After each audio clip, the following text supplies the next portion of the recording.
दिसंबर की वो लंबी सर्द रात थी जब गांव की गलियां हवा से चीख रही थीं और ठंड ऐसी तेज थी कि हर चीज पर बर्फ की पतली सी चादर चढ़ गई थी। मेरे घर में बस अबू, ईमा और मैं ही रहते थे। अबू लकड़ी का काम करते थे। बाजार में छोटी सी दुकान थी जहां दिन भर लोग आते जाते, और मैं अक्सर दुकान संभालता, घर के छोटे मोटे काम करता। इम्मा की तबीयत कुछ उर्से से ठीक नहीं रहती थी, इसलिए वो ज्यादा काम नहीं कर पाती थीं। इस रात माँ और मेरे चचाजाद भाई बहन मामों के यहाँ एक रिश्तेदार की शादी में गए हुए थे। घर में सिर्फ अबू और मैं अकेले थे। रात के 11 बज चुके थे। मैं बिस्तर पर लेटा था, लेकिन नींद बिल्कुल नहीं आ रही थी। कंबल भी गर्म नहीं कर पा रहा था। ठंड ने जिस्म को छू लिया था और दिल में एक अजीब सी बेचैनी थी। अम्मा के बगैर तो नींद आती ही नहीं थी। मैं सोच रहा था कि हीटर जला लूं तो कमरा गर्म हो जाएगा और शायद कुछ आराम मिल जाए। मैं उठा, किचन की तरफ गया कि माचिस ले आऊं, हीटर ऑन कर दूं, लेकिन किस्मत ने साथ न दिया। माचिस उठाते ही सलन की देगची मेरे ऊपर गिर गई। गर्म सालन मेरे कपड़ों पर छलक गया, जिस्म पर भी कुछ लग गया। एक तो ठंड की शिद्दत, ऊपर से ये मुसीबत। गुस्सा आया, परेशानी हुई, दिल चाहा रोऊं लेकिन रो नहीं सका। मैं वापस कमरे में आया, हीटर जला दिया, कपड़े बदलने लगा, लेकिन सालन जिस्म पर चिपक गया था। तकलीफ बहुत हो रही थी।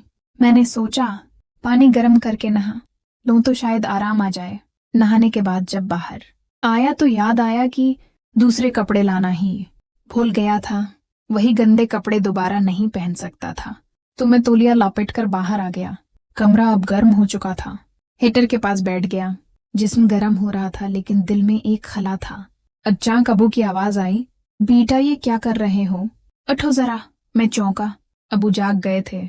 वो उठे, मेरे पास आए, बड़े प्यार से मेरा हाथ पकड़ा और बस्तर की तरफ ले गए।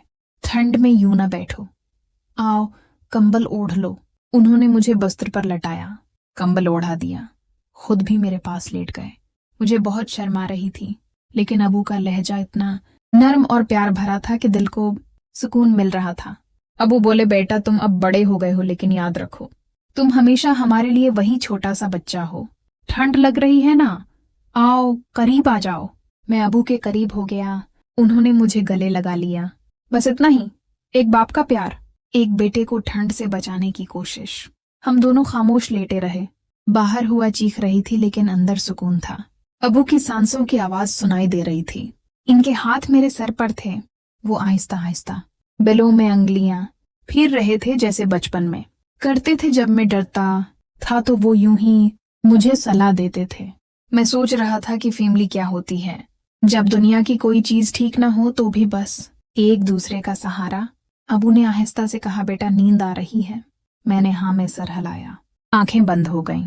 ठंड अब भी थी, लेकिन अबू की गर्मी ने सब कुछ ढांप लिया था। रात गहरी हो रही थी। गांव सन्नाटे में था। सिर्फ हीटर की हल्की सी आवाज और अबू की सांसों का शोर था। मैं सो गया। ख्वाब में उम्मा आए, मुस्कुरा रही थीं, कह रही थीं कि फिक्र न करो, सब ठीक हो जाएगा। सुबह जब आंख खुली तो अबू अभी भी मेरे पास थे। वो मुस्कुरा कर उठे, बोले, चलो बेटा नाश्ता बनाते हैं, इम्मा जल्द आ जाएंगी। मैं उठा। दिल हल्का था। ठंड अब भी थी, लेकिन घर की गर्मी ने सब कुछ बदल दिया था। हम दोनों ने मिलकर नाश्ता तैयार किया, चाय बनाई, रोटी सीकी। अबू बोले, आज दुकान पर साथ चलोगे। मैंने हाँ कही। दिल खुश था, क्योंकि मुझे पता था कि जब तक अबू और उम्मा हैं, ठंड कितनी भी क्यों ना हो, घर हमेशा गर्म रहेगा। ये वो रात थी जिसने मुझे सिखाया कि प्यार कभी ठंड नहीं होने देता, बस करीब होना पड़ता है, और बस इतना ही काफी है।